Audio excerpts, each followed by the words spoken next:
ఆ సమయంలో ప్రతిపక్ష నాయకుడు జగన్ రెడ్డి గారు ప్రతిపక్ష నాయకుడుగా ఉన్నంత కాలం స్పెషల్ స్టేటస్ మనకు రావాలి అని ప్రతిరోజు కొట్లాడాడు. నిరాహార దీక్షలు కూడా చేశారు. ప్రతిపక్షంలో ఉండగా అవిశ్వాస తీర్మానం ఏమా ప్రభుత్వం వాళ్ళు ఎవరైనా ఉన్నారు ఇక్కడ? ప్రతిపక్షంలో ఉండగా జగన్ రెడ్డి గారు చెప్పిన మాట, మేము అవిశ్వాస తీర్మానం ప్రవేశపెడతాము, తెలుగుదేశం పార్టీ ఎంపీలు అందరూ కూడా మద్దతు ఇవ్వండి, మూకుమ్మడి రాజీనామాలు చేస్తే స్పెషల్ స్టేటస్ ఎందుకు రాదో చూస్తారన్నాడు జగన్ రెడ్డి. ఆఖరికి జగన్ రెడ్డి గారు ముఖ్యమంత్రి అయిన తర్వాత ఒక్కటైనా నిజమైన ఉద్యమం చేశాడా స్పెషల్ స్టేటస్ కోసం? స్వలాభం కోసం రాష్ట్ర ప్రయోజనాలను తాకట్టు పెట్టింది వైసీపీ. ఈ రోజు మనకు స్పెషల్ స్టేటస్ లేదు కదా, కనీసం ఒక ప్యాకేజ్ కూడా లేదు. ఉన్న ప్రభుత్వమైనా ప్రతిపక్షమైనా ఒక్కటంటే ఒక్క నిజమైన ఉద్యమం చేసింది లేదు. ఈ రోజు మనకు స్పెషల్ స్టేటస్ లేదు అంటే ఆ పాపం ముమ్మాటికి చంద్రబాబు గారిది, ముమ్మాటికి జగన్ రెడ్డి గారిది. స్వలాభం కోసం ఇద్దరు ప్రజల ప్రయోజనాలను తాకట్టు పెట్టారు. టీడీపీ అంతే, వైసీపీ అంతే, దొందే. అమరావతి రాజధాని అమరావతి అన్నాడు చంద్రబాబు గారు, సింగపూర్ చేస్తానన్నాడు. 3D గ్రాఫిక్స్ మొత్తం గుర్తుందా? 3D గ్రాఫిక్స్ చూపించాడు చంద్రబాబు గారు. పోనీ అమరావతి రాజధాని అయిందా అంటే అది కాలేదు.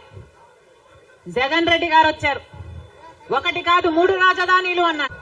పోనీ 3 రాజధానిలు అయ్యాయా అంటే ఒక్కటి కూడా లేదు. ఈరోజు మనకు రాజధాని ఏది అంటే ఏదో మనకే అర్థం కాని పరిస్థితి. ఒకటైనా ఉందా అంటే ఏదీ లేదు, ఒకటి కూడా లేదు. మరి ఏమి సాధించుకున్నట్టు? పోలవరం ప్రాజెక్ట్ ఎప్పుడో 1941లో పోలవరం ప్రాజెక్టు కట్టాలనుకుంటే సాధ్యపడలేదు.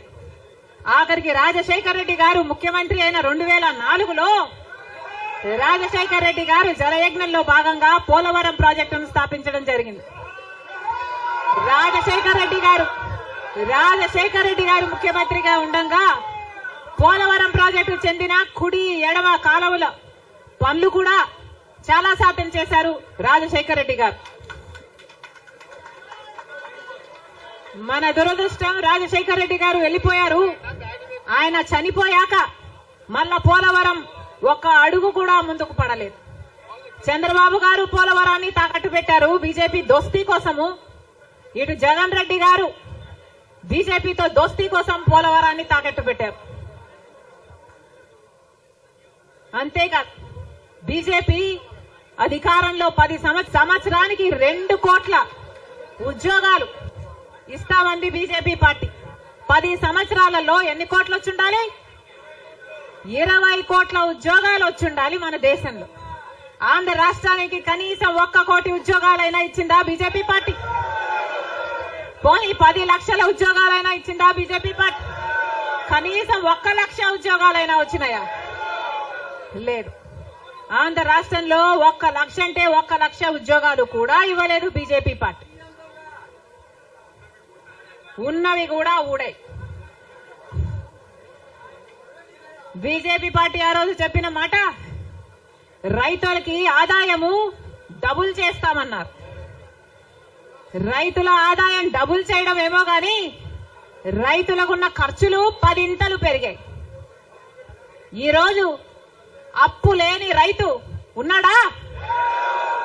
అప్పు లేని రైతు ఎవరైనా ఉన్నారా అని ఎవరిని అడిగినా లేదమ్మా అప్పుల పాలైపోయాం. రైతన్నవాడు ఆత్మహత్యలు చేసుకున్నా గాని ఎవ్వడు పట్టించుకునేవాడు లేడు. మరి ఎందుకున్నట్టు బీజేపీ పార్టీ అధికారంలో ఏం చెప్పారు? స్విస్ బ్యాంకులలో విదేశాలలో ఉన్న బ్లాక్ మనీ మొత్తము తీసుకొస్తాము, అన్ని పేదల చేతుల్లో పెడతాము అని చెప్పింది బీజేపీ పార్టీ. పెట్టారా? పేదల చేతుల్లో ఒక్క రూపాయినా పెట్టిందా బీజేపీ పార్టీ?